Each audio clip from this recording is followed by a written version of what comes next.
say you not there, we stand, if I there, we fall. If we not celebrate, we do it for you. Voila, you forget that. You from Lova Country, you from Maryland. Voila, you from Rewa Sessu. I'm a bad that way, oh, young people, I walk on the fine way. Tabila, I love Liberia, oh yeah, yeah. Free land on liberty, Liberia, oh yeah, yeah. I love Liberia, oh yeah, yeah. Play for me and you, Liberia, oh yeah, yeah. Oh yeah, yeah. I was raised in the slum, but I chilled with my guns. Kept it on the low, but we fought for the bones. True son of the soil, I'm a prince in my own. Never gonna lie, me, I love LIB. Even though it's far, when we show we can face it. It's not a prophecy, I know that we can rise again. Holding my hand, I holding your own. United, we stand, divided, we fall. So that's what they say when I come with ball. When I tell you on that side, and I get no bro. I got L to the O to the V and the E. If we fighting together, we can conquer the sea. From the east to the west, then waving the flag from the north to the side. Yeah, that's joining the team. You go where you pella, you love my crown. Who kill it? Who got done? I love Liberia, oh yeah, yeah. Free land on liberty, Liberia, oh yeah, yeah. Oh yeah, yeah. I love Liberia, oh yeah, yeah. Of course, I love Liberia, sweet land of liberty. Good evening, welcome to Open Conversation on ELBC Radio and online. On this platform, we critically analyze trending issues, set the agenda, and seek your input.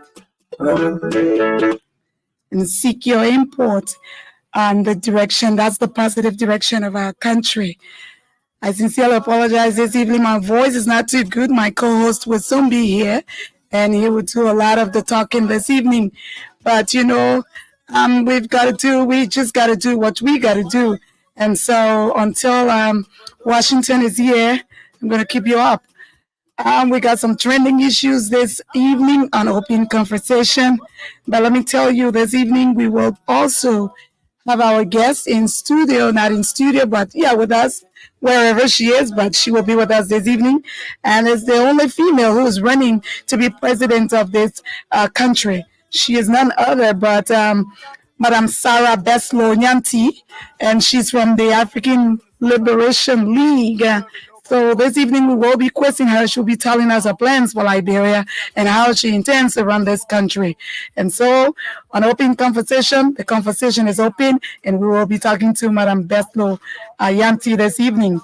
But there are things that are trending in this country today, and we'll be talking more about that right here on Open Conversation. Let's take a short break. We will.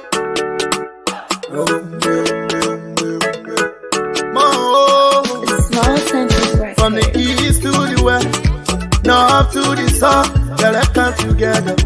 I go. They say you not there, we stand, if I there, we fall. If we not celebrate, we do it for you. Voila, you forget that. You from Lova Country, you from Maryland. Voila, you from Rewa Sessu. I'm a bad that way, oh, young people, I walk on the fine way. Tabila, I love Liberia, oh yeah, yeah. Free land on liberty, Liberia, oh yeah, yeah. Oh yeah, yeah. I love Liberia, oh yeah, yeah. Play for me and you, Liberia, oh yeah, yeah. Oh yeah, yeah. I was raised in the slum, but I chilled with my guns. Kept it on the low, but we fought for the bones. True son of the soil, I'm a prince in my own. Never gonna lie, me, I love LIB. Even though it's far, when we show we can face it. It's not a prophecy, I know that we can rise again. Holding my hand. Prophecy, I know that we can rise. And of course, we can fix it, Liberia, whatever happens. So this is our country, we can fix it. Welcome, Washington. Titi, it's good to be here, and let me say thank you very much for welcoming me. I'm honored. Okay, good. So let's go straight into it. We don't have much time because we have a lot on our plate this evening. So what's trending? We will bring you, let's talk about what's trending before we play you the videos that we have.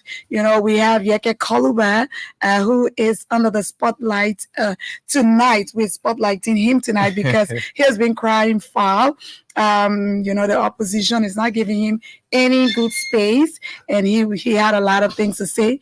And the person who he takes to be his opponent in the district has also spoken to the issue.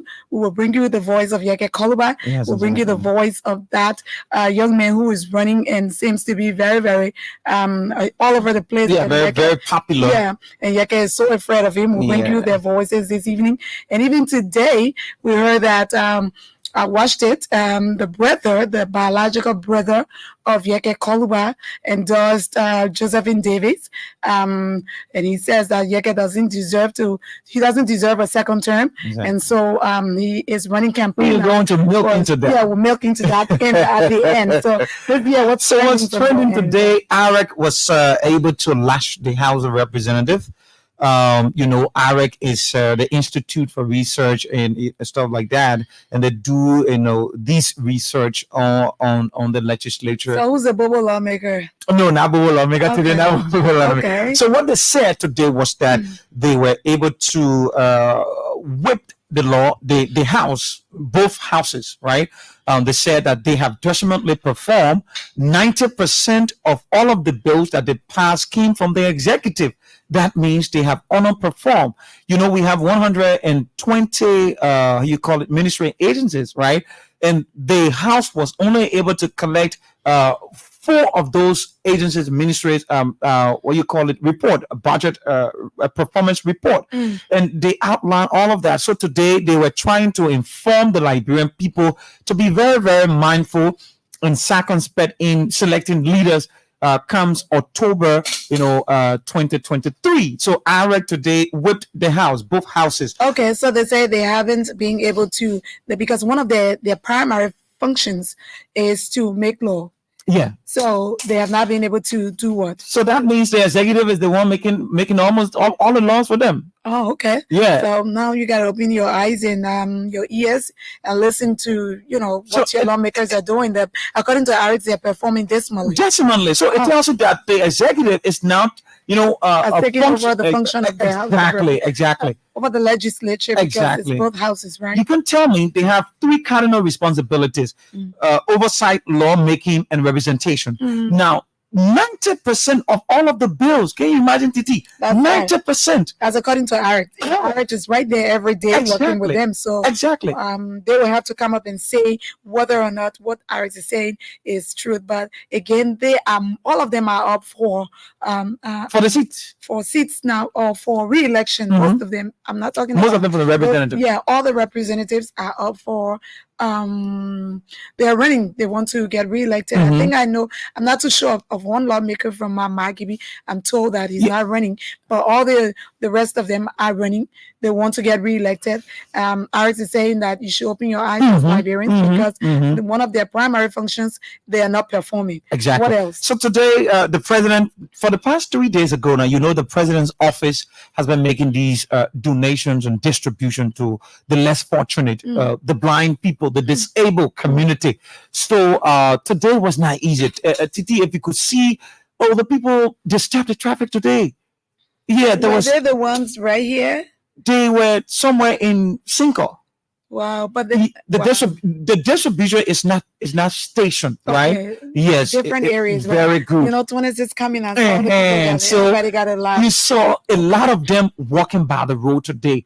There was, the multitude of these people walking by the road today with the plastics, probably some little small cash, dropped there. But the president's office has been making this distribution for the last 3 days now. Okay. Yes, for the last 3 days now. I can imagine the scramble. Exactly. So I think it is a relief for them. Getting something to the blind. They go in the sun, in the rain.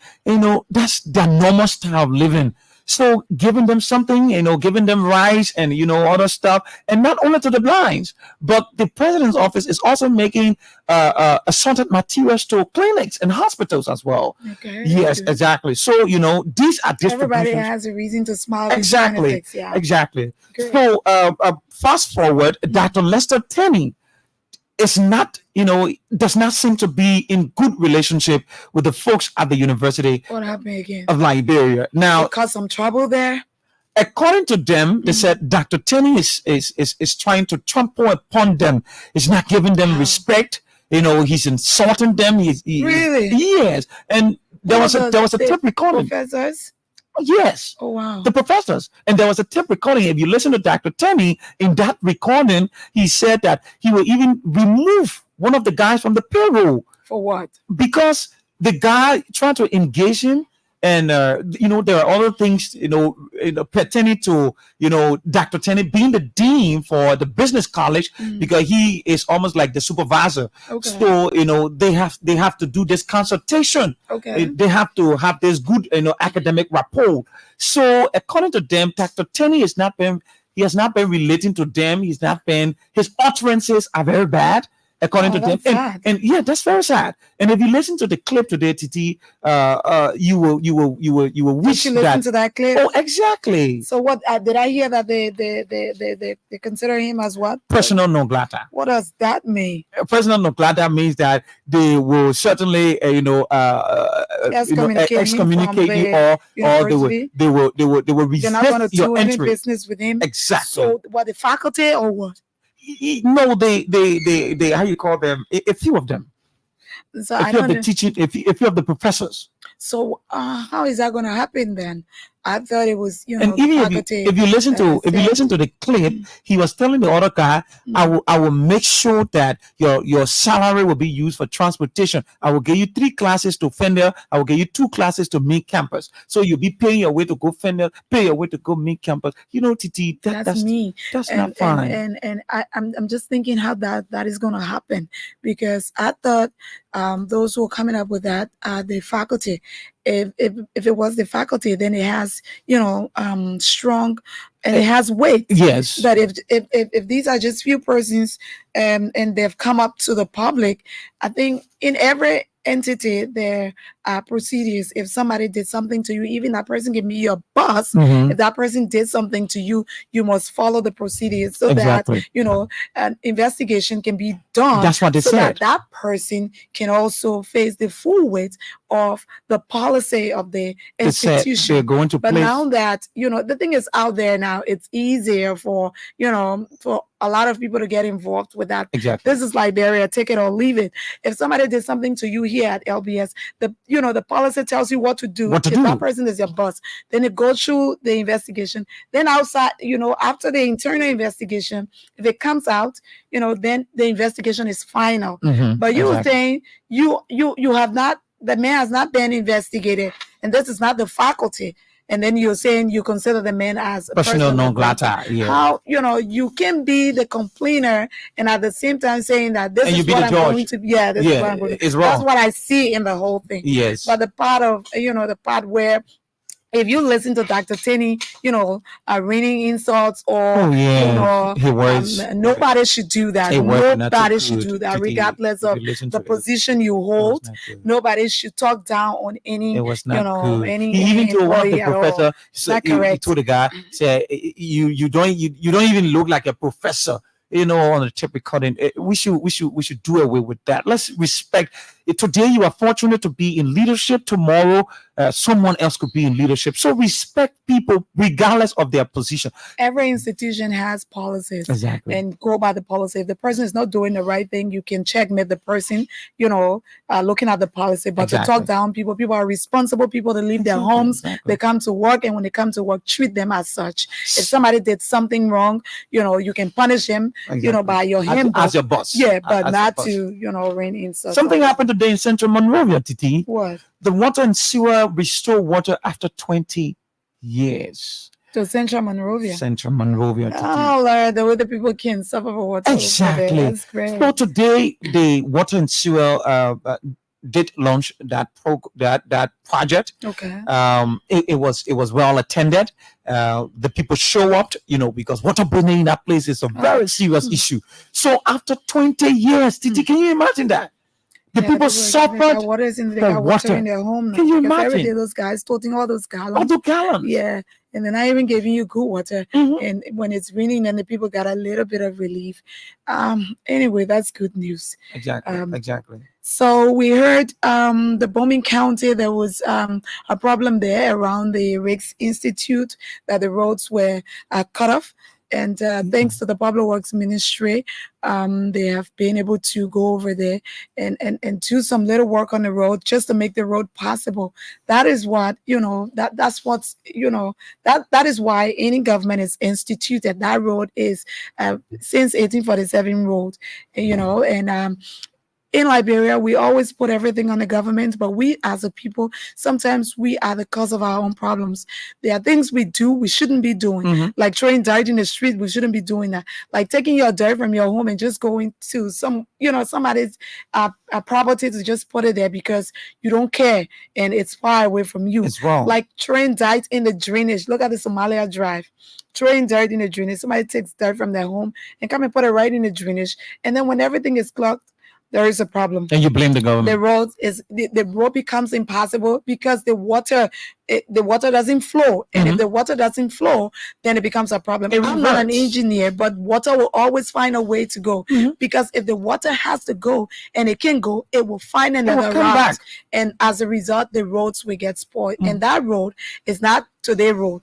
And so if people are building in the waterways, it becomes a problem. Exactly. But thanks to the Ministry of Public Works that they've made that road possible. We also know that before we come, you got something on your program. National Elections Commission. Okay, let's go. The National Elections Commission is trying to, put some teeth on this electoral policy. She's biting now? Yeah, she's biting now. So some of the political parties, including the CDC, including the Unity Party, the ANC, those people who violated the election, campaign law were fined. You're joking? Yeah. How much? There's a $5,000 fine on How them. many parties? Including these three top political parties, because they were our concerns, but other people were included as well. For the posters, those who have posters, Pre-campaign stuff now. Pre-campaign. So yeah, go ahead. I said at least the National Elections Commission is trying to tell us that she got teeth to bite, which is a very good thing. Oh yes, okay, oh yes. 5,000 each. 5,000, because What about the punishment?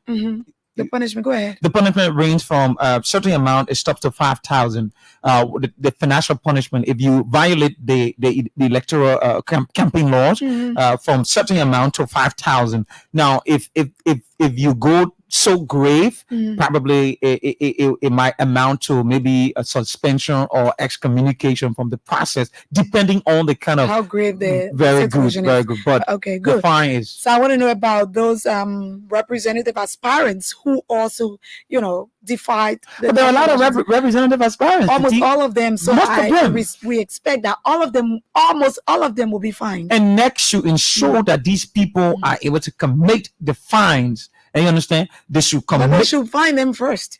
But they've been fined. I'm not talking about the political parties. Political parties, okay, we know the names of the party, good. But I'm talking about those aspirants. Once even incumbent lawmakers had their billboards out.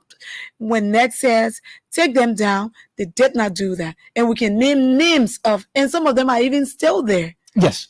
They're still there, and campaign has not started. Once NEC is able to find CDC Unity Party. CDC is a party, my friend. I coming. Once NEC is able to find CDC Unity Party, you won't tell me that independent candidate or aspirants they can find? I don't know, unless they do that, then I know that they can do that. They can find them. But I think it's important that those people, because people still have, their campaign posters they can find them. out. They can find them. Even though campaign has not started, they can find them. Which is a sad thing. But, thanks to the NEC that they have started, showing that they have some strength. Exactly. Good that's for what they're supposed to do. What else? Do you have something there? Yeah, I want to go to the reports that the Unity Party chairman in Maryland County has resigned. What for? I want to talk to our correspondent in the county to know exactly why he has resigned from the party. But before that, well, I'm trying to get Moses Chipley on the line. I will want my producer to try and start finding that Yeke Kaluba video. Yeah, we are good on that. Okay, so we have Moses Chipley on the line. Moses, good evening.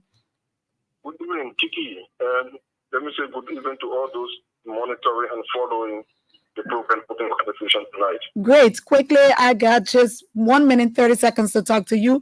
We're told that the Unity Party chairman in your county has resigned. What is his name and why has he resigned? So the individual is not the chairman. He is the youth league chairperson. And Whitman Wilson. Whitman Wilson is the Maryland County Unity Party youth chairman. And we were getting the information relatively to that rumors that have been circulating in the political corridor of Maryland County. We went to him to find out, and Whitman told us that he has not sent in his official resignation yet, but have deleted himself in all of the chat rooms belonging to the Unity Party, both on the national level and the one in the county. Why? So we posed similar questions to him, and he said, what is currently constant and happening at the party's Maryland chapter specifically, he and the chairman doesn't have a good rapport. He said the chairman is in a constant habit of taking unanimous decision as long. Which chairman now? Which chairman? The chairman of Unity Party for Maryland County. Okay. Fred Danto. Okay. So chairman takes unilateral decisions. It doesn't have that kind of close relationship. So I was also able to speak with the chairman, and the chairman said, relatively to the resignation, he hasn't received an official resignation from Whitman Wilson, but he has been following all of the chat rooms. Whitman Wilson has took himself from the chat room, and there's nothing going on between he and Whitman Wilson. So Wilson, if the party chair in the county has a problem, he has a problem with the party chair as a youth league chair. He couldn't go to is there no other person who he can refer to seek, redress, but to just resign? Well, basically, he did not resign, but he has removed himself from all of the chat rooms. What does that mean? And planning to resign, because he said even what is happening is not only he alone. Even some members within the party, some officials are disenchanted with the behavior of the current party chairman of Maryland County, the United Party chapter. So what is this party chairman doing that they are not happy about? Well, he says sometimes decisions that have been taken is done unanimously without in the consultation of what kind of decisions? Official members. He did not really disclose the decision that the party chairman most often take in the county. So where is he going now? Well, what we were able to ask him relatively to his next plan, and he said, as it stands now, politically, he's still observing the environment. But we have been getting reports and tips from other key officials of CDC that he has joined the Coalition for Democratic Change. But he himself is yet to come up to officially announce his decision relative whether he has joined the CDC, but permanent and officials of the CDC party in Maryland County have confirmed to us that Whitman Wilson, who is one of the key players of the United Party, have already pledged his support, but waiting for the official day to announce it. How popular is he in Maryland? Whitman Wilson is one of the out-talking young person. He's very popular and he's influential when it comes to politics. He's one of the political figures within Maryland County. So the young people that listen to him? Absolutely. He has that kind of authority when it comes to political influence. Intellectually, he's inclined, he's very informed, and he's a classroom teacher by profession. He understands the environment, and most of the young people believe in the political ideology. Bibi Bogan, Washington. Okay, so do you think his departure, if he left the United Party, is going to, slim their chances in Maryland? Absolutely. From our own observation, owing to the fact is pressing on the United Party's ticket, party as key players who controls the youth wing, leaving the party is another blow to the party. As the party has not produced any representative candidate or senators candidate, so it's another challenge too for the party here. Why is that? Well, we were able to talk with the party chairman, Fred Danto. He said there's no candidate who is coming on the ticket of the United Party in the county. So Why? Well, he said there's no individual who have registered on the party ticket. So the party have not produced any representative, a senator, unless an ANC that has some representative aspiring and senatorial aspiring. Okay. So it's all about ANC and CDC there, right? Absolutely, as it stands now, because as you may be aware, the former senator is also on the ticket of the alternative Congress ANC, the senator, former senator H. Dan Muraya, who is protesting against Level Brown, right? James Level Brown County. So he's doing everything in his own will as a former senator of the county, who is currently making sure that ANC capture the needed vote in the county. Well, needed vote.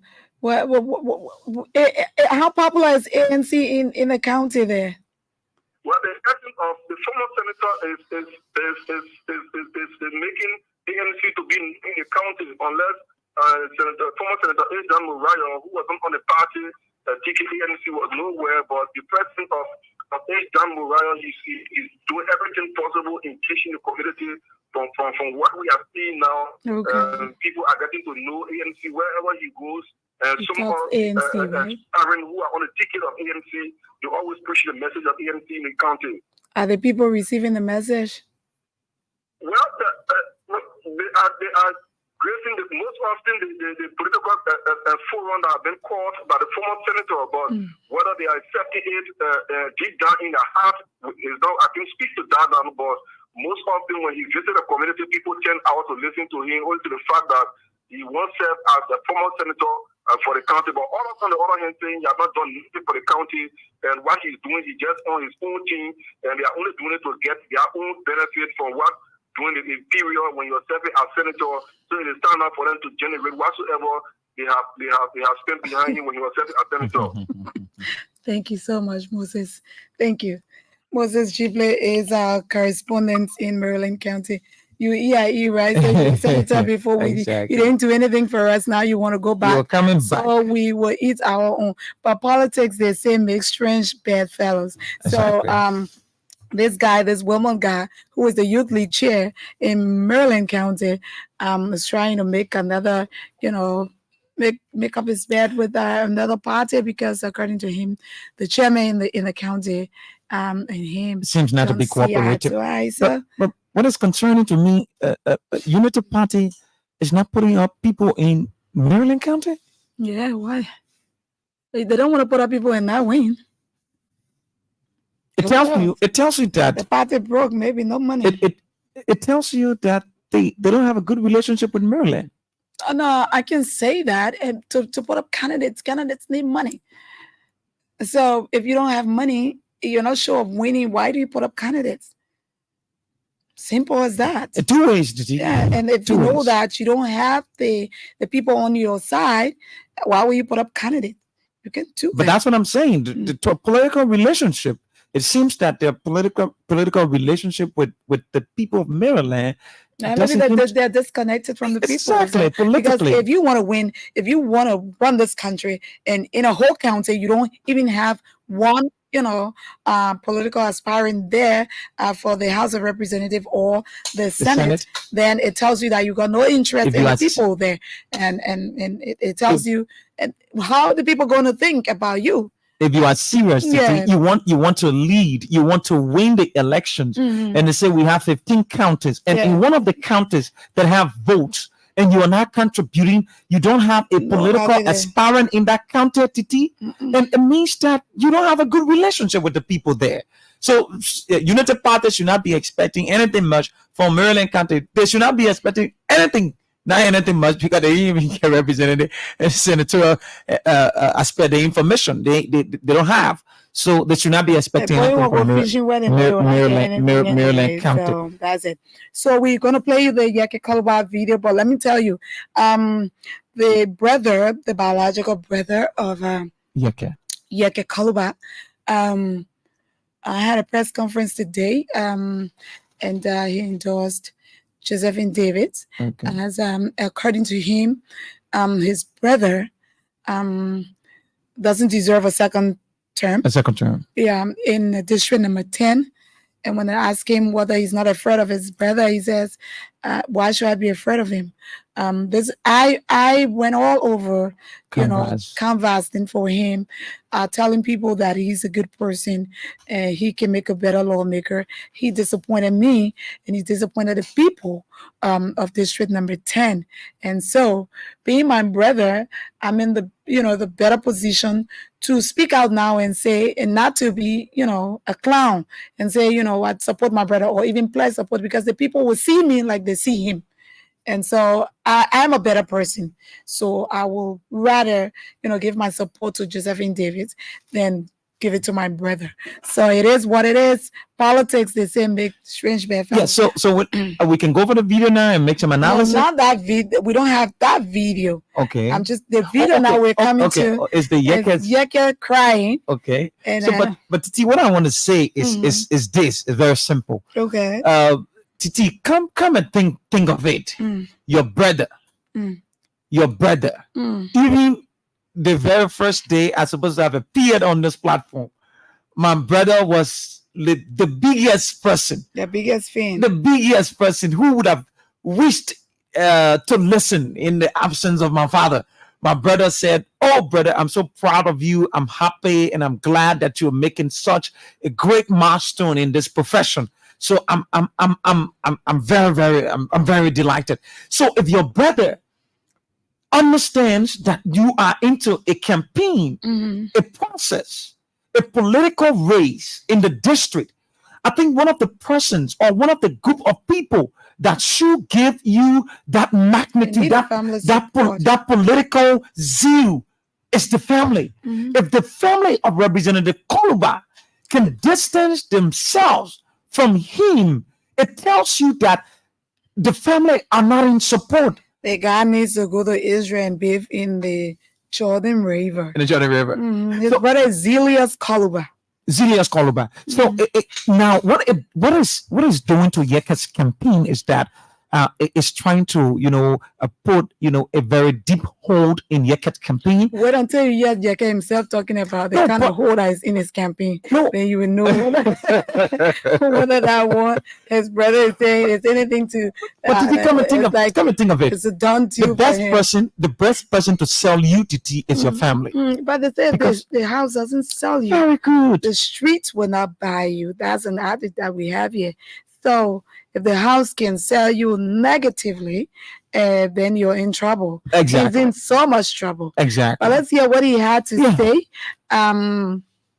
Yeke Koluba is so disenchanted, so disappointed in the opposition. So let's go for him.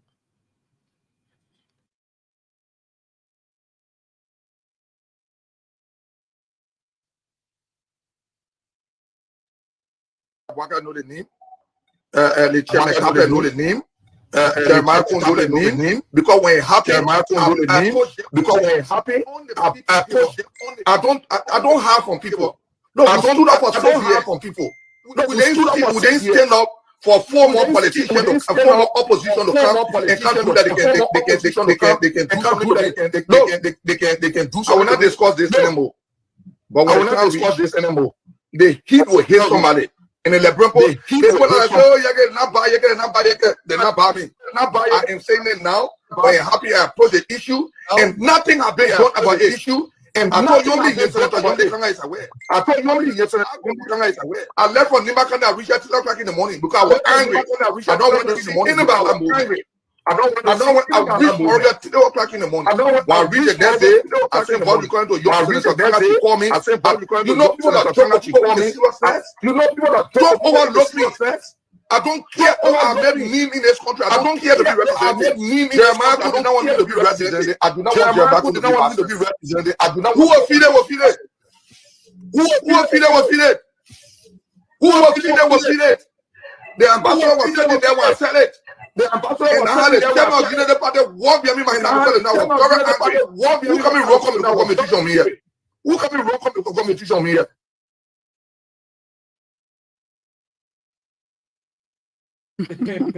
You're welcome. Who will feel it will feel it. Who can be wrong competition? You're afraid of competition, and Abokaliba is afraid of competition now. They hit it on who will feel it will feel it. But let's hear what the person who Yeke Kaluba is afraid of has to say. Okay, we're trying to get the video for you there. But who will feel it will feel it? Who's gonna feel what? You can detect something from Yeket's assertion, right? He's disappointed. A serious, great disappointment. Yeah. Very, very great. He says if Kuhn doesn't want him to be representative, Kuhn himself will not be vice president. So Titi, but we have let's hear the video from let's go.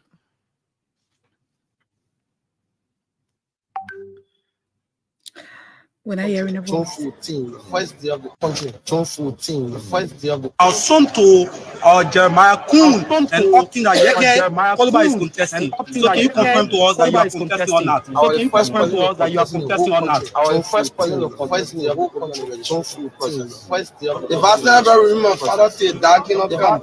With the exception of the person that is on the ruling establishment ticket, all other 15 candidates are on the opposition. So and the unfortunate thing here is we don't have no opposition political party. Except the honorable can tell me that we have opposition political party that he wants to run. We have unity party, we have the ANC in the list. We have unity party, we have the ANC in the list. Which political party he belongs to? Because the first year is Joe Burger is on the ballot, and Kuma is on the ballot, and there are two from opposition political parties. Why is this argument? I am contesting independent, but my election is about district number 10. My election is about district 10. Who's a major contender? I don't think I have a major contender because I know the guy who is just in North America. All he does is to insult on the radio, insult everywhere, insult on the radio. I don't think I have a major contender. And so I don't think I have a major contender. Well, there you go. A noisemaker who insults every day. When Yeke gets out and starts to insult, he thinks that it makes him popular. Yeah. But I think now the results are coming back to him. He's afraid now that the son of Jeremiah Kuhn is running in the district, and he seems to be very popular in the district, and he believes that his hope was that Jeremiah Kuhn was going to protect him by not allowing his son to run. But he forgot to know that this young man has been working in the district when Jeremiah Kuhn was in was with the CDC. And they were giving him, this young man, all of the support. Exactly. And he was working, making sure that he becomes the next, a lawmaker of that district because of this Yeke Kaluba's attitude. They were looking for somebody to put in that district who was going to unseat Yeke Kaluba. Exactly. Reality has set in now. He's bluffing. He's talking about you say Yeke Kaluba can take money. Is CDC going to even give Yeke 5 cents to do what? CDC has a lawmaker, has an aspiring towards Josephine Davis in that district who's running. His brother, Zilius Kaluba, today pledged support to the CDC candidate in district number 10. This is another person who was initially, that's why he said he was the first person to contest. No, not this way. In the whole country. In the whole country, he was the first person because initially, when people never even thought about this October elections, he was already working. Exactly. And so he seems to be connected to the young people in the district, and Yeke sees him as a serious contender. And Yeke believes now that he has been man-cussing all around here, insulting everybody, from the highest seat in the country to the sweeper. Yeke can insult whoever he wants to insult as a lawmaker. He's none he is unrepresentative of that legislature. I can say that. Let him someone mean as his business, but he's very, very unrepresentative because he's no good example to any child who listens to him as a lawmaker. Anybody who listens to Yeke Koluba, who is growing up and needs somebody who is at the legislature, will be disappointed that they have a lawmaker who does not discuss the issues, but also always insults everybody any day. That's how he has reached the limelight. I always like to talk about Yeke because when I was with Sky FM, I covered Yeke. When Yeke was taken to that prison in Margibi County, we walked up and down because he was very vocal in the Unity Party government against the then police director. What is his name? That we get his name. He was every day he was talking about crime and criminal, and because he's a former rebel, so he was talking and talking. People in that district thought that he was somebody who they could relate to. The day Yeke was free from that Bonaway prison, it was like he was welcome home to a hero welcome. I was there. I covered that from the prison all the way to his house. It was my first time, going to Yeke's house, and I saw what the people in that district did because they felt that he was a good person. But from the time Yeke entered that legislature, it's like something happened to him, and his true color came out, and he had never stopped. And it's so sad. I want you to say what you have to say so we can bring his voice back. Yes, exactly. So, Titi, you see, District number 10 have got to have the experience right about now. They have got to understand the true essence of legislative representation. Let's be honest here. Look, the people of District number 10 entrusted their votes into Yeke Koluba for an absolute representation to the House to make sure that he represents them and make sure that every benefit from the country through that House will be, effectuated by Yeke Koluba to the district. Look, there is nobody in District number 10 who would love to see their representative every time on the social media using vulgarities. It doesn't sound well to the Christian community in District number 10. It doesn't sound well to the Muslim community in District number 10. It doesn't also sound well to, the religious people, those people who are bringing their children up with morality. It doesn't look well. You think a pastor, let's be honest with you, Titi, a pastor in District number 10, a bishop, a reverend, a deacon. I don't have to be a pastor before I dislike the way Yeke carries himself. You can just be an ordinary citizen who has morals and who grew up in a home, and you would, you would just feel so bad if you have a lawmaker of a Yeke Koluba who says nothing straight because he doesn't have anything to say but to just insult everybody from the first man in the country to the sweeper, and he thinks that that's the way to go. Let's hear him crying for mercy. So yes, like I was saying before we get the clip. Look, to be honest, Titi, Yeke could have refined himself. This is not a rebel. This is not about right. Now he's crying out for mercy and thinking that people are politically hunting him, like Jeremiah Cohen and the rest of the other people. The people who hail Yeke, the people who celebrate Yeke are just the few handful of people who want to live in intolerance, and they don't like it. I don't believe that they like what Yeke is doing. They see it as us versus them. It's opposition. So since Yeke, how in the world are you going to say to me that Yeke is the only person who talks for you? So Yeke talks for you. He can say something sound without, using profanity. Then you say that person is the only person who talks for you. Something must be wrong with you. But it's just, opposition. So because we don't like the government, so we must hail Yeke Koluba for insulting the president, for insulting the sweeper, and insulting just anybody. Who feels satisfied? Who feels satisfied for a representative to go to the social media, insult women? Take for an example. That is okay. Like you don't have a mother, you don't have a sister, you don't have an aunt. Even if we have political disagreements, right? Let's hear him. Know the name. The chairman Tapper know the name. Jeremiah Kondole name because when it happened, I don't have from people. No, we stood up for 6 years. No, we didn't stand up for 4 more politicians and 4 more opposition to come and can't do that. They can do. I will not discuss this anymore. But when I will not discuss this anymore, the heat will hit somebody. In the Lebron, they put like, oh, they're not buying me. I am saying it now. I'm happy I approach the issue, and nothing has been done about it. And I told you only yesterday, Senator is aware. I told you only yesterday, Senator is aware. I left from Nimakanda, I reached at 2 o'clock in the morning because I was angry. I don't want to see anybody. I'm angry. I reached Florida at 2 o'clock in the morning. When I reached the next day, I said, Paul, you're going to your reach the next day, call me. I said, you know people that talk about you call me. You know people that don't overlook me. I don't care who I have name in this country. I don't care to be represented. Jeremiah did not want me to be represented. I do not want Jeremiah to be represented. I do not want Jeremiah to be vice president. Who will feed it? The ambassador was sitting there when I said it. The ambassador was sitting there when I said it. But the war behind me, my country now was very angry. Who can be rock on the competition here? Who can be rock on the competition here?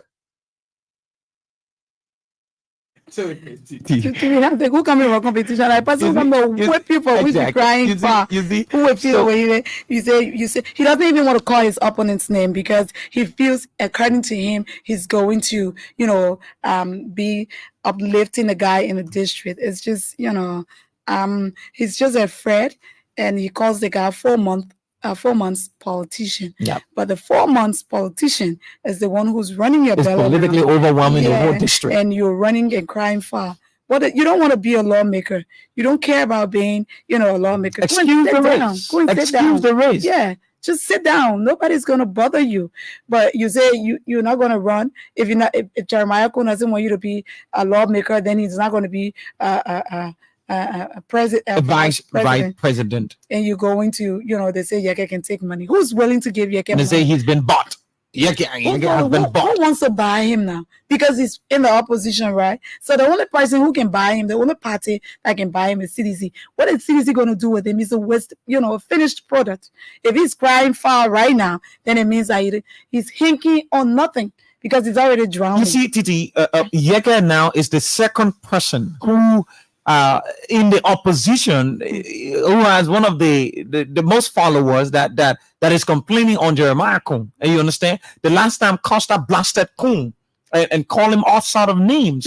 Today it is Yeke now having his disappointment with Kuhn. And Kuhn is the very political close associate to Mr. Bwaka. So it tells you the opposition political disorganization. And these are the kind of people that are coming, to the Liberian people to be bought. So what kind of ideology are they bringing? What kind of, benefit? What sort of leadership are these people bringing? So it tells you the polarized society and polarized governance that we'll be observing in the times to come if this country has been turned over to a group of people that are dysfunctional.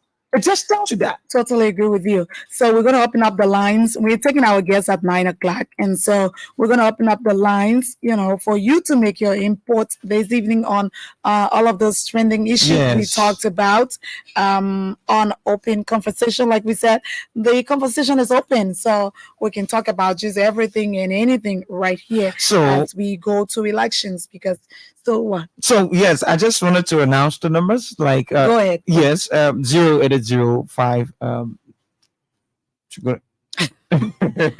listening, and you say you should go ahead. Somebody already knows. 514-096. 0805. Somebody's on the line. Okay. Just go ahead. Good evening. I don't want to calling for the Go ahead, sir. Yeah, let's go with the quarterback crying so soon as this. Quarterback, so for you to be time. We told you that we will put your seat. Originally, they may not win at this day. They're not going to win it. But our own attention, all the campaign company will be the 15. We will come in there. We will be the 15 will come to you because we want the best to have the call here. That we are well balanced. So, thank you. Thank you. Let's get this person. Welcome. What's your name? Hello? Good evening, sir. What's your name? Yeah, good evening. I'm Jeff. I want to call from LT Kuparo. Go ahead, sir. My brother, this is their drama. No, Costa Freeway, and now Jack is coming. We'll see. They'll bring one another ball and one more. Why Yeka is doing his decision more now. He is going to now. No way for him. Thank you. No way for him. Thank you very much. Let's get this person. Good evening. Why is he going to be? Good evening. Good evening. What's your name? I'm not Titi Frank here. Thank you. Thank you very much. This is for the Abu I joined the discussion this evening from District Escobar. I just enjoy the way Miss Kitty on your call back. When it comes to maybe the according to the average of Mr. Korba. Anything or what it is. Let me read. Mr. Korba will win this. Mr. Korba is not a team with about any phone. In fact, Okay. nothing to the phone and I just Thank you, Abu. Thank you. Thank you, Abu. Good evening. Welcome. What's your name? Yeah, good evening. Good evening. What's your name and where you call from? Okay, this is so sorry I call from Bukamation. Go ahead, sir. The conversation is open for you. Go ahead. Thank you. The Bible said it that no sin go unpunished. Yet I call that then question because from the president down to the super, we the entire country know about him. So now, person we are God is ready now to fight him. If you read the book of Psalm 35, verse 1, it says, "Oh Lord, please my king and fight against those who fight against me. Let away be that and slavery. And yet, let me read the Bible." And about the political, you can see now, not only you can talk about what happened, we see all the opposition. Because they person person, we are the person one man fighting against one man. Okay, thank you. So it just happened. Thank you very much. Let's get this person. Good evening. Welcome. Good evening. Go ahead, sir. Okay, thank you. Mama M. Tupac Jr. I joined the conversation as the chairperson of the People's Liberation Party, Maserati County. And I'm joining you guys from the community this evening. Your discussion is quite fascinating, especially the one that's around the district 10 representatives who are using imperatives, who lack the political ingredients to communicate. The district issue is legislative function. As I listen to Honorable Yega Kalubra saying that he's not going to allow any 4-month opposition to, do something for him, I don't think he's really trying to refer to his, the guy who want to contest against him in the district. I think he's referring to, who just became an opposition in less than 4 months' time. So definitely, who is taking the representative is taking the fight to Jeremiah Cohen. Then the second time, listen to Hera Costa on similar thing. This shows how disjointed the opposition committee has become, and this is why the Liberian people are not going to waste their time on this serious opposition community. The Liberian people are going to give Perseveria a one-time victory, one ballot, one vote. Okay, thank you. Thank you very much. Good evening, and what's your name? Hello. Good evening. Yeah. Go ahead. According from Joba. What's your name? My name is Esther Gapon. Go ahead, my Esther. Yeah. You see, the issue for Yeke Kolva, you know that you finish already. My brother, you know what it means? The woman that born you. Then you open your mouth. Just properly to cross him. Yeke Kolva know that he's not going anywhere. So you know you see yourself, you may just start crying now. Okay. Thank you. Thank you. 08005140096. Shortly, we will join our guests to talk about what's happening and what the plans are for our country from the African Liberation League. Yeah. Good evening. Good evening. Good evening. What's your name and where you come from? My name is Robert Tenjo and I'm calling from a phone on the Grosville. Go ahead, Robert. Thank you for the panel discussion.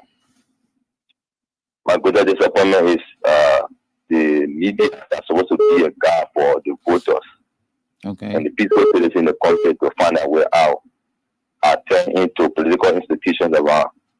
And when you open the radio, if you don't hear ELBC discussing a politician, you will hear ELBC discussing the government. Who should we listen to? Where are we going? So what do you want to listen to? What do you want to listen to? When you listen to the radio, they will be discussing individuals, discussing issues which is messing the politics in this country. So, our politics is away from men. Hello. Not that Hello.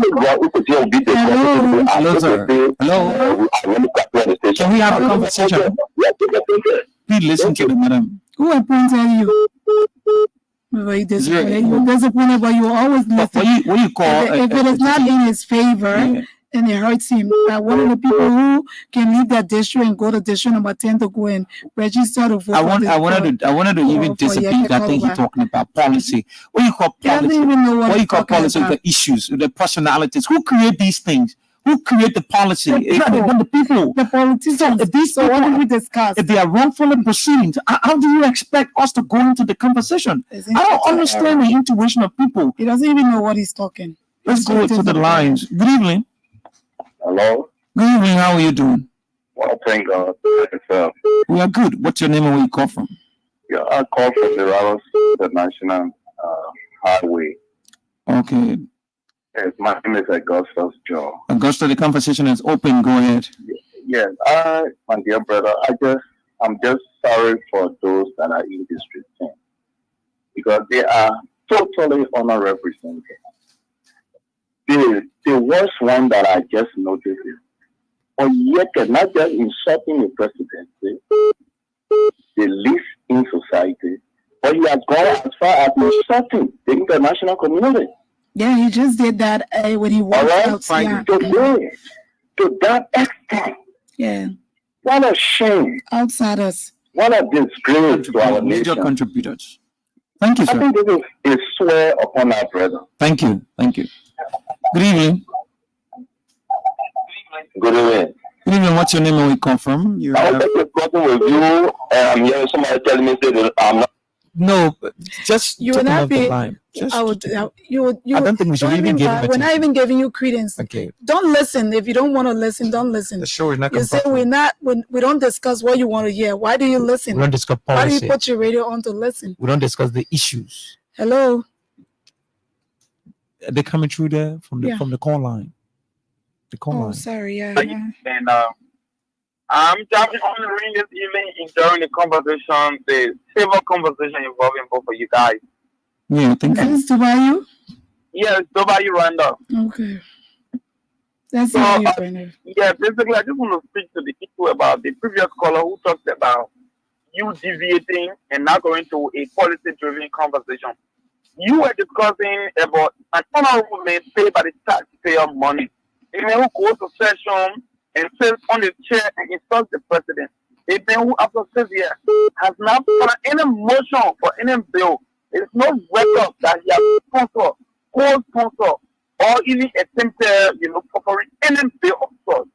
This is the character you were discussing, and which is consistent is enshrined in the Constitution of our republic.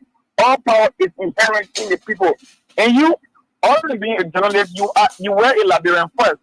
And all elected officials owe it to you. Explanation as a journalist. Don't man to you. He's disappointed. He left the district and went to district number 10, and his vote is not going anywhere. I don't even think that you should even go and discuss what he was talking about. Thank you very much, my brother. Thank you for putting in your calls. I think we are getting our guests ready now. So we're not taking calls. I think we can abort all of the calls that are coming. And let's hear what's happening in the African Liberation League. It's time for us to talk to Madam Beslo Yanti, who is ready to talk to us. She's the female giant, because she's the only woman who has decided to stand up to all of the men. Madam Beslo Yanti, Sarah, good evening. Thank you so much for joining us this evening on our open conversation. Can you please unmute yourself? Is that okay? Is that okay? Great. Great. Good evening, ma'am. How are you? I'm fine, thank you. I'm fine, thank you. Great. Thank you so much for joining us this evening.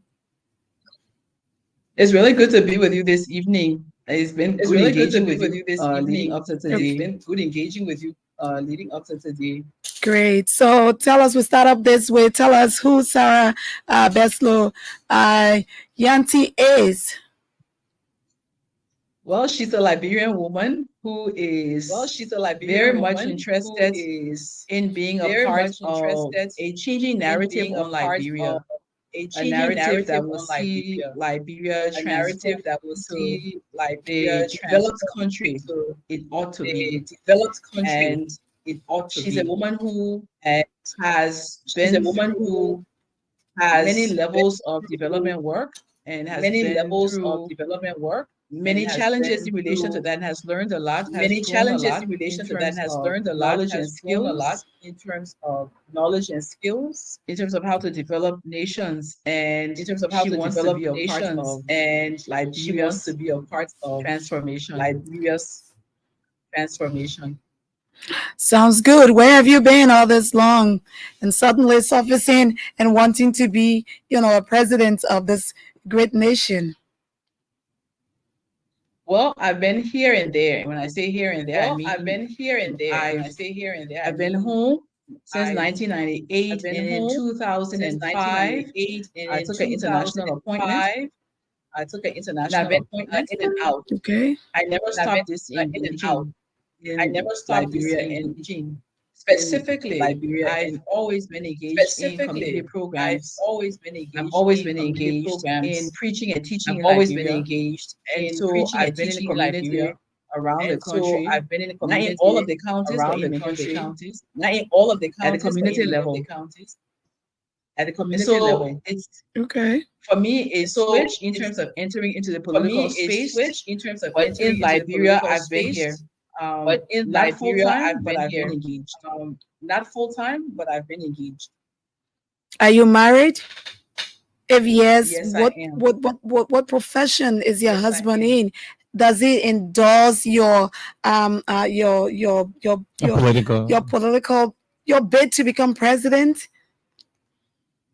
So Does he he's a trained support that accountant. idea? So he's a trained accountant. Okay. I think we have a delay, so I'll try to wait for you. He's a trained accountant, and yes, he He's a trained supports me. accountant, Let and me yes, be he very supports me. clear and Let say me be very that clear it's and very say interesting that that it's men very aren't asked interesting that if their men wives aren't support asked them, but if their women wives support automatically them. are being I asked know. But about women their automatically spouses are and their being asked spouses' view. about their spouses However, and their having said spouses' that, view. I will be very fair to However, say having that said that, if I will be my very husband had fair not been to say supportive that of me if over these my years, husband had not been I don't supportive think of me I over would have these reached the years, level I reached I don't in the think United I Nations, would have because reached the level I I'm reached required in the his United support Nations, because for me to be able I'm to work in required some of the his most support dangerous places for me like to in be able Yemen, to work in some of the most for me to dangerous work in places some of the like in most Yemen, difficult contexts to like work South in some of the Sudan most difficult and contexts others. like And South in Sudan many cases, he and was others, with me. and in many And cases he so was I with do me. credit him And for so that, for I being a do supportive credit man him and for never that, for being a having supportive man any and never ego having or any anything about the fact ego that or I was rising in anything the about the system, and fact he was there that supporting I me. was He rising is in my the biggest system and support, he my was there biggest fan, supporting me. He my is biggest my cheer. biggest support, my biggest fan, my biggest cheer. Is she there? I think we're having some problems with Is she good? the internet tonight. But Yeah, just can she continue. reconnect? Just go ahead, ma'am. You getting us? Yes, I got you. I hope you got some of what I said. Yes, I I was got just you. saying I that hope you got some of what I said. I was my just husband is saying one of that my biggest supporters, and my as husband he is one of my supported biggest me through supporters, my work and as he supported in me the through UN, my he work continues to support me now. in the UN, he continues to support me now. Great. Okay, madam. So thank you again and welcome. Madam, I'd like to ask you this question. Liberia is going to one of the most critical elections in our country's history.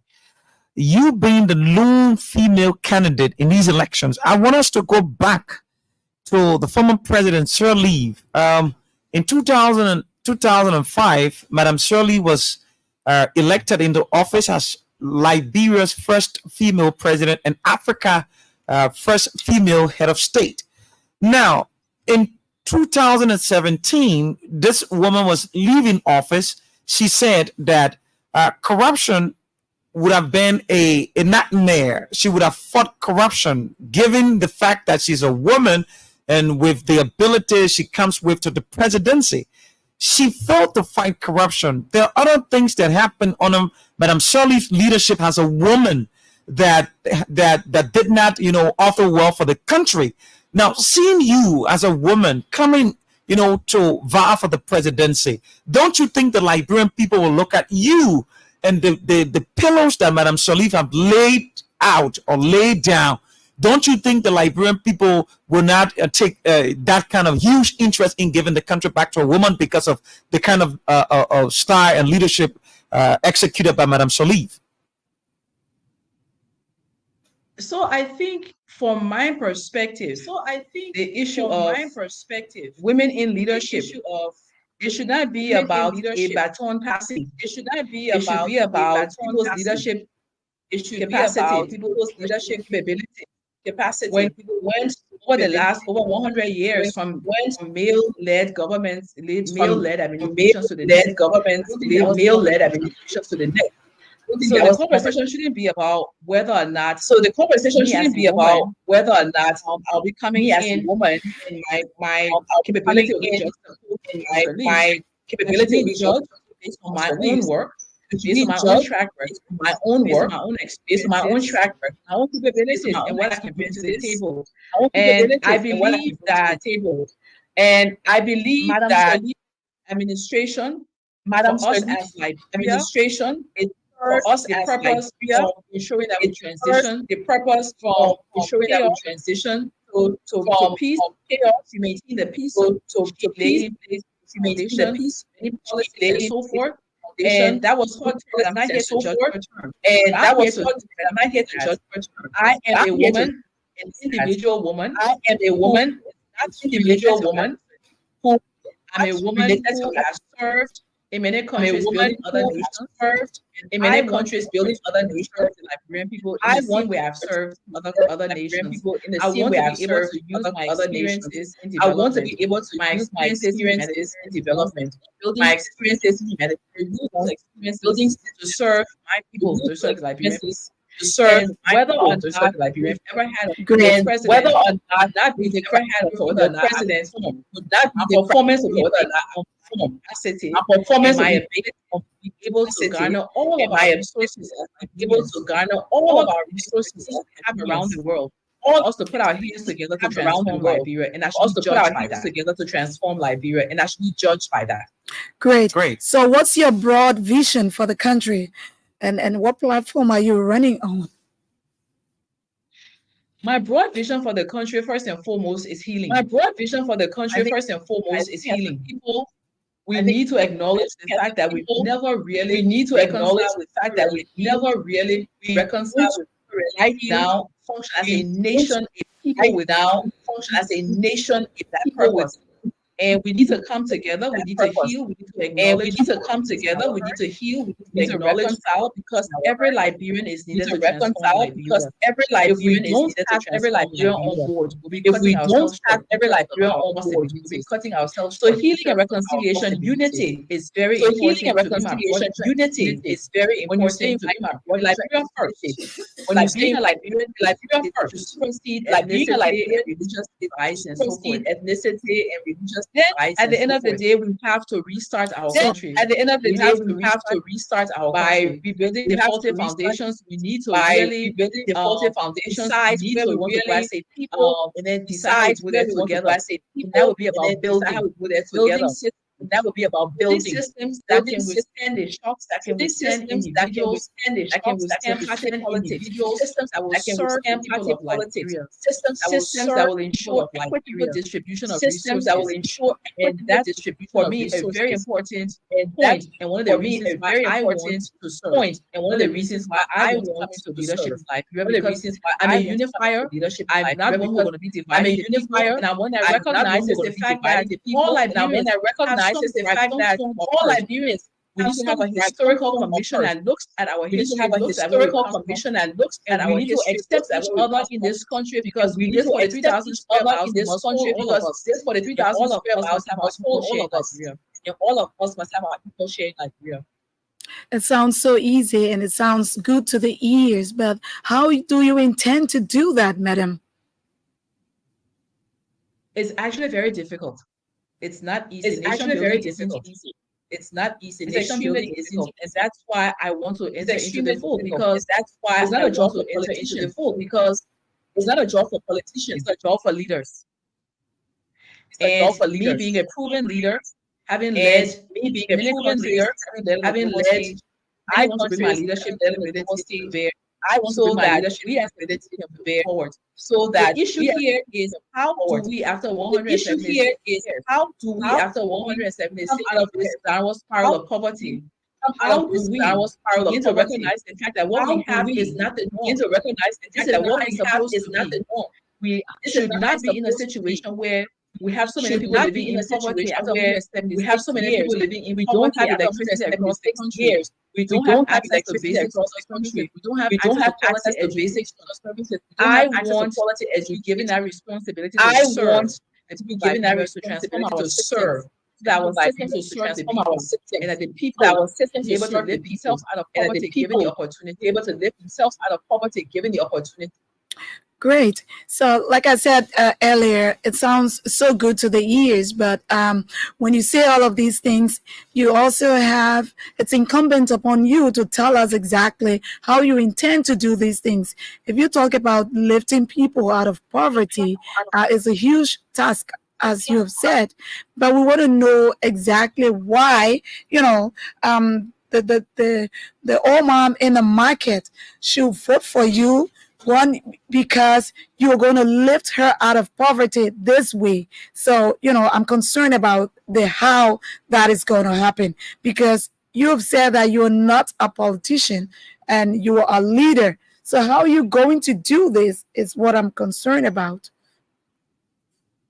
So firstly, let me say the experiences that I have had, they're concrete. Experiences that I have, I can tell you what I've done in terms of impacting millions of people. I can tell you how it should be done. Millions of people. I can tell you we need to have social protection systems. We need to have social protection systems. We need to be able to have cash transfers to the poorest of the poor. We need to be able to have cash transfers to the poorest of the poor. What does that mean? Ensuring that the cash minimum package that can allow them to feed themselves daily. At the same time, that can allow them to feed themselves daily. At the same time, we need to be creating we need to jobs. Ensure that we have empowerment funds that women can access, that we have empowerment funds that women can access and that youth can access. If you're creating jobs and you're empowering women and youth, and you're also at the same time addressing the immediate needs of the same time addressing the immediate needs of the poorest out of poverty, you automatically start to get out of poverty. Issue of poverty is cyclical. Issue of poverty is cyclical. Poverty. It's not something that happened in the last year or two. It's not something that happened in the last year or two. We need to break the cycle of poverty. We cannot do that without education. We cannot do that without education. We cannot do that without areas of policy and making sure that, especially in rural areas, of quality education, making sure that us comparing ourselves with ourselves. It's not about, but it's about us ensuring that we meet the standards of. But it's about us ensuring that we meet the standards of telling other countries that. And we are proposing as African Liberation League. And we are proposing as African Liberation League, retired teachers that have the experiences and knowledge and skills that have the experiences and knowledge and create jobs for families, and at the same time it will help jobs for quality, and at the same time it will help education sector. It will help with mentoring young teachers. It will help with mentoring young teachers and ensuring that learning. And at the same time, we need to also work on the enabling environment. Also work on the enabling environment, invest in education, in learning materials. Sorry, ma'am, let me hold you there. Learning materials in the learning environment. Sorry, let me hold you. Did you say you're going to make sure that you bring back retired teachers? Yes, I did. Bring back retired teachers who have the knowledge and skills. Bring back retired teachers who have the knowledge and skills, who have contributions to our education sector, valuable and are not tired. And are not can be retired. And not tired. People can be retired. I just retired. Not tired. Most of the people retired here in Liberia are tired. Most of the people we see retired are tired. Many people who are retired, not necessarily. Especially the teachers, in fact. No, not necessarily. It's not true. It's not true. So how will you know those who are tired from those who are not tired? People who have served, who have gone. You would make a call to them. You would make an open plea to them for those who feel that they would make an open plea to them for the education sector that they have. You would be surprised to know that many will come forward because you will be surprised to know that many will come forward because they still have the strength and mentor young willingness to teach and to mentor young teachers. Okay, so now you talk about unity, you talked about healing, reconciliation. What's your take on the implementation of the TRC recommendations, and what will be your approach on that? My approach, as I said, would be to go further back. My approach, as I said, would be to go further back. Commission that will serve the purpose of all Liberians, not only the last set of wars, but all Liberians, not only the last set of wars, the history of where we've come from. As a people, our last set of wars are not only wars. We've had a history of our last set of wars are not only wars. We've had a history of. And my recommendation would be that we go back and look. And my recommendation would be that we go back and look at holistically all of the pains and hurts of our people, holistically, and agree as the people how we want to move forward. And agree as the people how we want to move forward. Rwanda. We have examples. We have examples in the world where we've seen people decide examples to do the historical commission. People decide to move forward past the peace and past the hurt. Decide to move forward any day past the peace and past the hurt. Unity and reconciliation. Any day will look forward to unity and reconciliation. Within that framework, definitely for sure, always be the issue of justice. That framework, definitely for sure, always be the choosing justice. The types of justice you want. It's not about choosing the types of justice you want. Over and above where we've come from, where we want to go. Us as a people, where we've come from, where we want to go. So, tell us something about your economic, social, and development programs, you know, to include security, the rule of law, agriculture, and foreign relations. So as it relates to, I'll start with the last one. As it relates to, I'll start with the last one that you mentioned. Has an ideology that is anchored in Pan-Africanism. Has an ideology that is anchored in Pan-Africanism. The fact that Africa's solution in the fact that Africa's Liberia being the oldest republicans, we want to see Liberia republic. We want to see Liberia member of the League of Nations. Liberia being a member of the League of Nations. Liberia being a member of the OAU. Who gave refuge to Nelson Mandela. Liberia has been there for South Sudanese. Liberia has been there for South Sudanese. We had South Sudanese brought here by President Salva to seek refuge. Liberia has always been in the forefront in terms of Liberia has always been in the forefront in terms of regional and global movements for democracy. We want to see Liberia take her place democracy. We want to see Liberia take her place in the world. And so, in terms of foreign policy in the world, the agenda would be to see how best the agenda would be to see how best we can engage with repositions globally, and that would be looking at old friends, also, and that would be looking at old friends, also, and also how those friendships then help to boost our development agenda. Help to boost our development agenda. Okay, so that's on foreign relations. But I haven't heard about, you know, agriculture, security, rule of law. Well, as it relates to agriculture, as you know, we are not feeding ourselves. We're not independent yet in terms of self-sufficient when it comes to food. Over 90% of our food when it comes to food. Over 90% of our food is that we boost our agriculture sector as a means of making sure that we invest especially in rice. We invest especially in rice, establishing rice banks where we can have one warehouses across the where we can have one warehouses Buchanan, Papa Sino, where we can where the government can intervene in terms of price control for rice and then start in terms of progressive for rice, reduce rice importation, replace it with local rice importation, replace it with local rice. It will create jobs. It will create over 10,000 jobs. It will create jobs. Also, it will 10,000 jobs. Sector. And also, it will as it relates to agriculture, it's really important. As it relates to agriculture, it's really important that we look at the entire ensure that farmers have an incentive to continue to grow. That farmers have an incentive to continue to small subsistence farming and really to large scale farming and ensure that large scale farming. is strong enough with pure, is strong enough purchasing of from farmers, work with public-private partnerships, farmers, and using some of public-private partnerships, school feeding, and using some of the education sector and children feeding to get the education sector and children to get the education plan. Looks at sustainable agroforestry as well. Sustainable agroforestry as well. And look at our economy and look at how we go across the value chain to start to look at how we manufacture our raw materials manufacture our raw materials for agroforestry. Okay, madam, thank you very much. I want us to go through it like this very quickly. You were asked a question by the host, and she talked about your biggest responsibility is going to be nation building. Am I correct? Yes. Yes. You said correct. nation building should be for leaders, but correct. you said nation building should be for leader, but not politician. Am I correct? What I said is what Liberia needs is Liberia needs leaders and not rhetorics. Liberia needs not rhetorics. Conversations about the tribes and ethnicity and numbers and tribes and ethnicity and numbers who have a vision, for nation building, who have a vision for nation building, bringing people together, unifying people, and making sure together, unifying people. And making sure that we engage the people of Liberia, making sure that we engage the people of Liberia, look at their roles and responsibility. It's for every Liberian. It's for every Liberian. Yes. So I wanted to get to the question. I didn't want you to get into discussing what a leader is or who a leader is.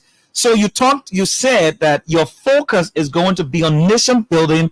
And that is a huge responsibility for leaders and not politicians. My question, you are vying for a political seat. You will be turned into a politician if you win the elections. So are you saying that there is a difference between a leader and a politician? You let me know who the two persons are. So when I talk about a politician is one who is only interested in the rhetoric, one who is only interested in the numbers that will get them there, but not really interested in transformation. But not really interested. And a leader is one who influences people to towards organizations, towards that transformative organizations, and that's what I want to be. And yes, you are right. And that's what I want to be. And yes, you are right. In the political space, in terms of my approach, in terms of my approach, I am interested in leadership. I'm not interested in leadership. I will only feed people. I'm not interested. I want to roll up my sleeves and people rhetoric. I want to roll up my sleeves and work with Liberian, start the Liberian people as leaders too. Okay. Okay, ma'am. I'm really interested in knowing from you. What's your plan when it comes to women involvement in politics in Liberia? What's your assessment of that? So I think one of the greatest things we have as it relates to women's participation we have as it relates to women's participation. Elected female president in Africa, elected female president in Africa, we have had women in the legislature, we have had women in executive nature. We have not had enough executive roles, and we have not had enough. I am honored that I've been a part of some of the conversations. I've been a part of some of the conversations. Center talking about women's participation. I'm also led in terms of convening women. Ensuring that women have a voice in terms of women participation. To transform some of those experiences into actions, into I hope to be able to support women in leadership, not only in politics, but not only in politics, but across in civil society. Women of our country have played. Women of our country have played. And we have only 4 female laureates. Only 4 female laureates. All of them come from Liberia, Liman Boy and Ellen Johnson. They come from Liberia, Liman Boy, our record in terms of women's leadership. In terms because we have leadership, we have really broken a lot of glass. We have And my desire a lot of glass given the opportunity to serve given the opportunity to serve the women. That's we're proposing to legislate a women's empowerment fund that will help to give women empowerment funds, resources that will help to give women and resources to be a voice also for women hoping to be a voice also for women hoping to be a who want to rise into leadership. Are you currently working with women in Liberia? If yes, which yes. women group are you working with? Currently, yes. So I have been working with different groups of women, giving them access to in partnership with Foundation for Women. I recently engaged women. I've recently engaged trying for office with some women. I also had the opportunity to lead a discussion. Global conversation where I was able to take a Liberian senatorial aspirant to be a part of that conversation. So I've been engaging. But I hope to deepen that engagement.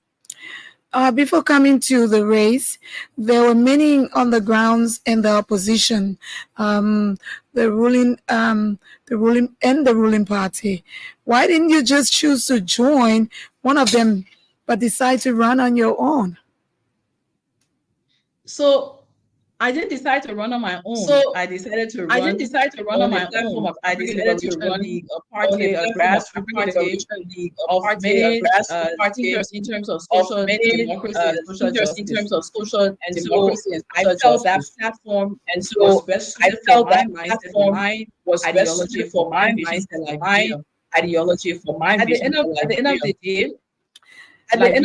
of the day, Liberians want alternatives. Step forward to be an alternative for Liberians who have been saying that they were not going to vote who have been saying that they were not going to vote cannot see the alternative that they were interested in. I step forward because I want to be an alternative for those people. I want to be an alternative for those people. I want to be able in our democracy.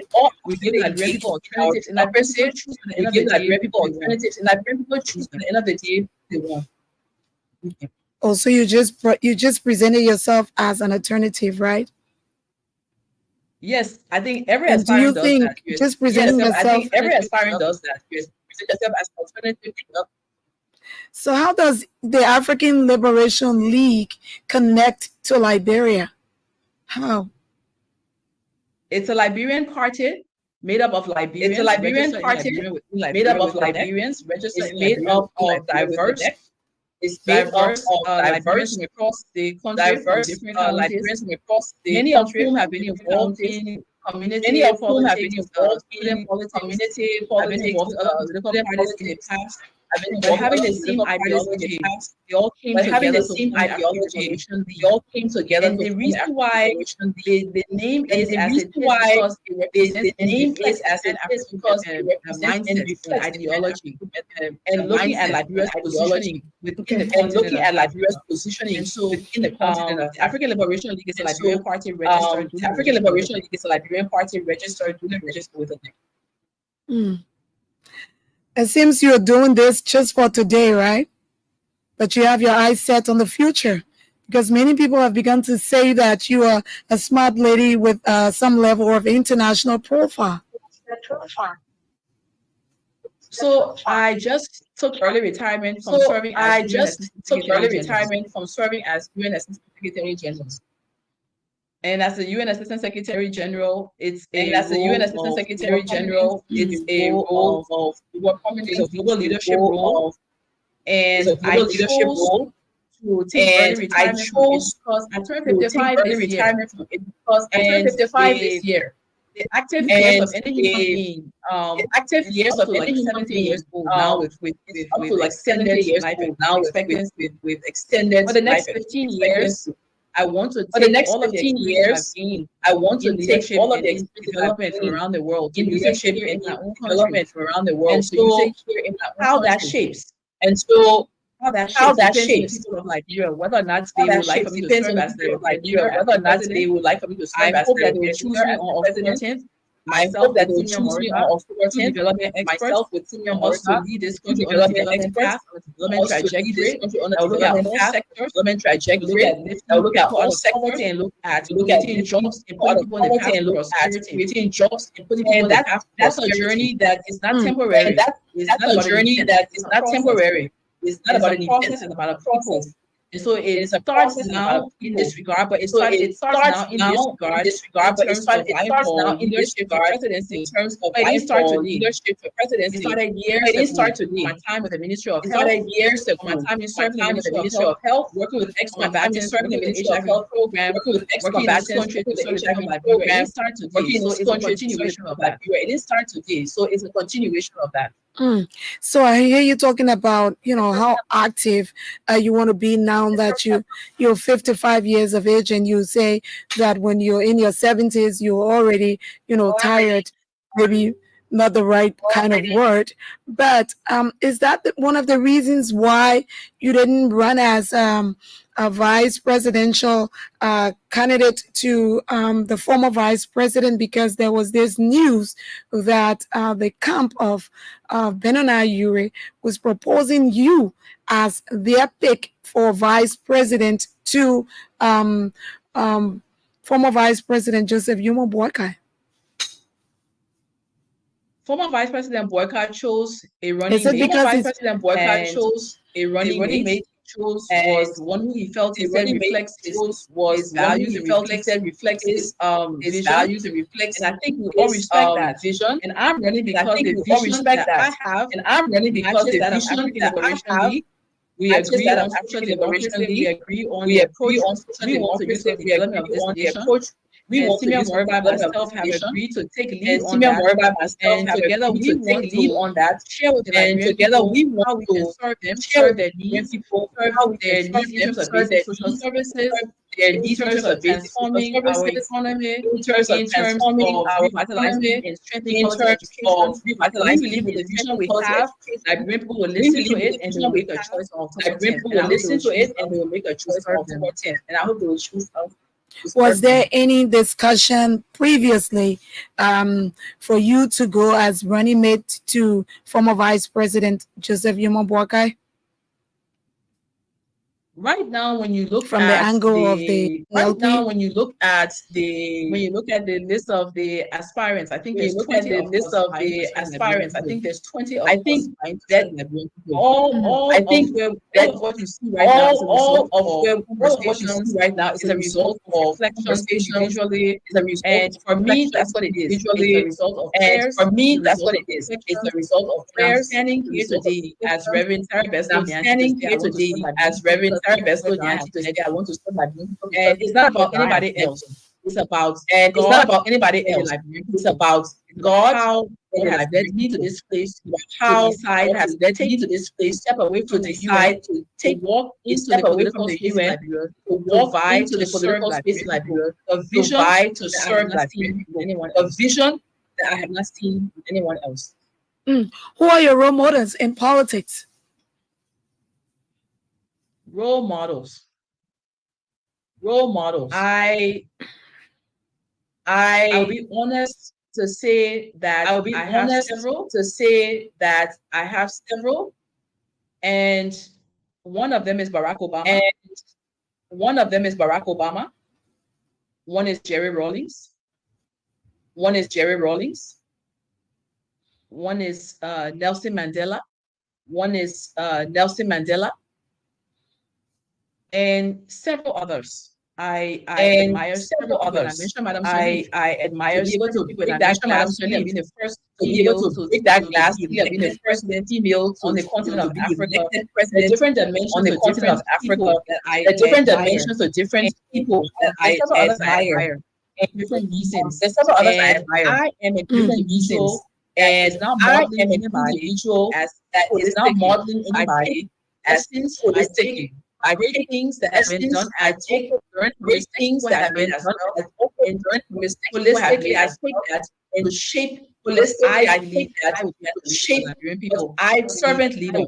A